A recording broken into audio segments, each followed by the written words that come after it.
esta visita que estamos a fazer é sobre a Operação Marquês, mas já havia muitos José Sócrates antes da Operação Marquês. Na verdade, o José Sócrates compra uma casa com 3 quartos,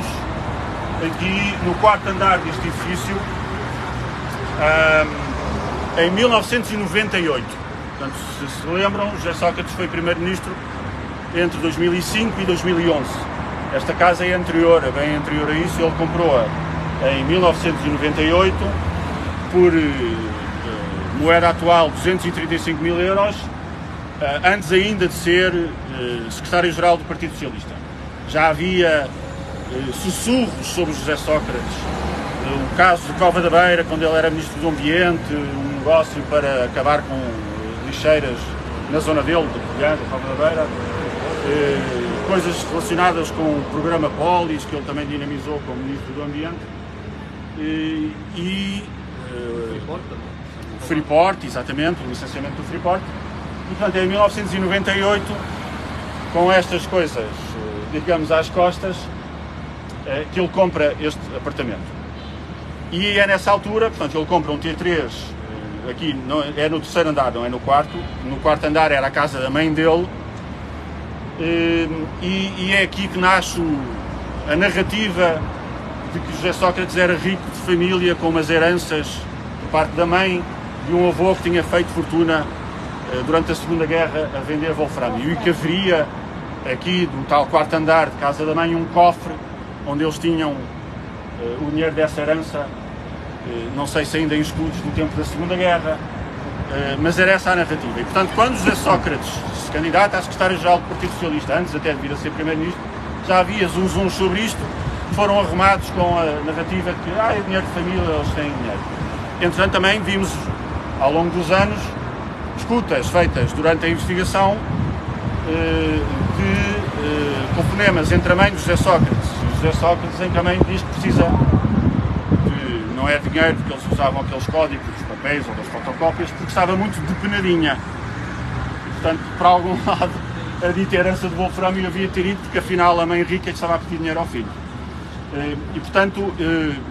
este apartamento, a existência destes 2 apartamentos, é a razão pela qual a dita Operação Marquês se chama Operação Marquês, porque tínhamos aqui um centro de investigação junto da Praça do Marquês de Pombal, e eventualmente também os inspectores da Judiciária podem ter achado que havia um certo corte senhorial na pose e no discurso de José Sócrates, que também justificava o nome da operação. Mas, portanto, José Sócrates compra e muda-se para esta casa em 1998, ele compra a dele por 235 mil euros, moeda atual, e a sua mãe compra a tal casa no 4º andar por 224 mil. À data em que a mãe compra a sua casa, declarava ao fisco um rendimento anual de 250 euros. E compra a casa sem qualquer empréstimo bancário, sem crédito de qualquer espécie, aparentemente, graças ao wolframio da Segunda Guerra Mundial, que fica muito bem conservado durante todos estes anos. Sócrates acaba por vender o andar dele em 2015 por 615 mil euros a um antigo procurador-geral do Paquistão, que compra a casa dos 615 mil euros para poder comprar, juntamente com a casa, um visto gold, portanto uma autorização de residência que era concedida a quem fizesse investimentos imobiliários no valor de mais de 500 mil euros. E, portanto, a casa que José Sócrates compra sob suspeita de corrupção, vende num negócio que é ele mesmo, não um caso de corrupção penal, mas um caso de corrupção legalizada, em que, através de um ato legislativo, o Estado português passa a vender vistos de residência a quem paga 500 mil euros por uma casa, que foi um negócio montado em 2013 pelo então Ministro Paulo Portas, no governo da Troika, e que é, na verdade, uma forma indireta de resgate aos bancos, porque na altura, já com a Troika em cima de nós e com os problemas que tinha havido nos balanços dos bancos com o crédito imobiliário, começar a vender casas a 500 mil euros é uma forma de os bancos poderem livrar-se do muito passivo que tinham nas suas contas. Portanto, daí temos, chegando agora a 2023, uma crise que começou há 10 anos, há mais de 10 anos, Com o rebentar de uma bolha imobiliária, resolveu-se, se é que podemos dizer que se resolveu, voltando a inflacionar a bolha imobiliária, nomeadamente com os esquemas dos vistos gold ou com os benefícios fiscais para estrangeiros, que só agora também nesta semana, nas últimas semanas, começámos a reverter, revogando a lei dos vistos gold e anunciando já para o próximo ano o fim dos benefícios fiscais para residentes habituais. Quando estas coisas são anunciadas, nomeadamente o fim dos vistos gold, há sempre alçapões que muitas vezes ficam na lei, e é provavelmente o caso dos vistos gold que temos que ver isso com mais atenção, ou o caso da lei dos sefarditas, que enfim, é outro assunto que não cabe aqui, e potencialmente mesmo os benefícios fiscais. Porque há enormes interesses instalados, obviamente, com enorme força política que querem a continuação desses regimes especiais para gente endinheirada com dinheiro limpo ou sujo. E um desses interesses está aqui ao nosso lado. Aqui ao lado temos a sede da Criado Guerreiro, que é um escritório de advogados precisamente especializado em duas coisas. Otimização fiscal, que é a fronteira entre fugir ao fisco e evitar o fisco. Fugir ao fisco, como sabem, é ilegal, evitar o fisco é legal. Portanto, todos os circuitos de criação de offshores, de circulação contabilística de dinheiro para diminuir lucros e inflacionar prejuízos para evitar pagar impostos é um dos negócios da Criado Guerreiro, e outro é a intermediação de venda de vistos gold. Portanto, temos aqui a continuação de um lado da rua para o outro, dois bons exemplos de um negócio de privilégio que se mantém, ou pelo menos que se manteve durante muitos anos e que esperemos agora esteja mesmo finalmente a ser extinto, e mostra como temos aqui um contínuo de negócios e de manigâncias. No total, com os negócios desta casa, que a da mãe do José Sócrates foi comprada a uma offshore nas Ilhas Virgens Britânicas e depois revendida ao que se julga ao amigo Carlos Santos Ferreira, há faturas de mais de 350 mil euros de férias de luxo, de obras de arte usufruídas por José Sócrates, algumas obras de arte encontradas depois na casa da sua senhora da limpeza, portanto, despesas de luxo de José Sócrates pagas pelo amigo e que constam da investigação da Operação Marquês. No total, o Ministério Público estima entre 34 milhões de euros o dinheiro que José Sócrates recebeu através deste amigo para beneficiar o Grupo Lena,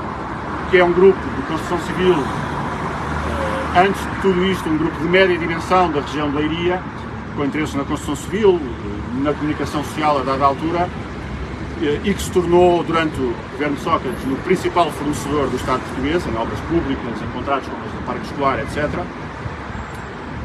E para além dos benefícios ao Grupo Lena, Sócrates é suspeito de ter recolhido estes 34 milhões em favores à Portugal Telecom e indiretamente ao acionista de referência da altura, que era o Banco Espírito Santo, em negócios de venda da participação que a Portugal Telecom tinha no Brasil e de entrada noutra participação num negócio arbitrado por José Sócrates e por Lula da Silva para tomarem uma participação na empresa de telecomunicações Oi, que foi um fracasso, contribuiu decisivamente para a falência da Portugal Telecom, e um terceiro favor no licenciamento do empreendimento de luxo em Val do Lobo, no Algarve, em que era parte interessada Armando Vara, então administrador da Caixa Geral de Depósitos, que financiou esse empreendimento e que depois se revelou também ruinoso e foi um dos buracos que contribuiu para o resgate da Caixa Geral de Depósitos, que foi, salvo erro, da ordem dos 5 mil milhões de euros. Portanto, não sei se o Procurador-Geral paquistanês ainda cá vive, ou provavelmente nunca chegou a viver, porque o regime de vistos gold são obrigados a estar 2 semanas por ano em Portugal, mas temos aqui neste empreendimento de luxo um exemplo luxuoso desta corrupção sistémica que se instalou durante aquele período do governo, mas que, como vimos, estamos longe de resolver no plano judicial e estamos longe de resolver no plano político, porque continua a haver uma cegueira absoluta em relação ao tempo de José Sócrates, às responsabilidades políticas que existem nomeadamente do partido que permitiu que ele fosse secretário-geral, candidato a primeiro-ministro e primeiro-ministro, e sobretudo no ataque a estes mecanismos legalizados ou ilegais de corrupção que continuam a existir do país fora e que infelizmente nos darão ainda muitas oportunidades para estes circuitos regulares de corrupção para contar esta história e muitas outras. E agora vamos atravessar a rua e vamos acabar provavelmente no centro nevrálgico deste grande período de corrupção em Portugal, que é a antiga sede do Banco do Espírito Santo. Há um bocado falaste daqueles valores que me recordaste, eu já não me recordava. Quais são os valores que estavam envolvidos, nomeadamente 12 mil, falaste em 12 mil milhões? 12 mil milhões é a estimativa do prejuízo com a falência do Banco do Espírito Santo. Estamos a falar da falência do Banco do Espírito Santo, não estamos a falar da revenda do Banco do Espírito Santo, que se transformou em novo banco, vendido a um fundo americano e com uma garantia do Fundo de Resolução para prejuízos de mais de 4 mil milhões de euros, foi completamente esgotada. Isso é outro caso de corrupção, não é este. Aliás, nós não sei se vocês acreditam em karma, eu não acreditava até começar a ser ativista nessas áreas. A Portugal Telecom, que foi roubada e chegou à falência e teve que ser privatizada, já foi, entretanto, roubada pelas pessoas a quem foi privatizada. E, portanto, há aqui buracos negros no tecido, até urbano, da cidade e seguramente no tecido social e financeiro, de casos recorrentes de corrupção. O BES foi um caso de corrupção antes de falir, foi um caso de corrupção na forma como foi feita a resolução e a revenda, e é um caso de corrupção com os novos acionistas a servirem-se do dinheiro público para cobrirem os prejuízos que lhes apeteceu cobrir. Portanto, nos mesmos locais nós podíamos contar 2, 3, 4 histórias diferentes, porque os protagonistas continuam a ser os mesmos, ou os protagonistas que lhes sucederam, e isso infelizmente é uma lição do período da Troika. Foi um período duro para todos nós, e que nós começamos a constatar hoje, se tomarmos atenção, que os problemas da Troika, os grandes casos de corrupção, a promiscuidade entre poder político e poder económico não foi verdadeiramente resolvida, foi exportada. Onde nós tínhamos um corrupto de Cascais, agora temos corruptos do Texas. Onde nós tínhamos na EDP, que há de ser o tema para um dos nossos passeios, um núcleo de corrupção também autóctone, nacional, agora exportámos esse núcleo para um acionista público chinês, que entretanto vai revendendo partes dessa captura do Estado, nomeadamente as barragens no Douro, a outros interessados, nomeadamente franceses. Com as rendas energéticas que o Estado paga, quando a EDP, enfim, não é o tema de hoje, mas quando a EDP vende as barragens no Douro, está a vender uma central ou 3 centrais de produção elétrica, mas mais do que isso está a vender uma fatia de captura do Estado. Porque com essas centrais vêm rendas garantidas, vem a indulgência do Estado a negócios,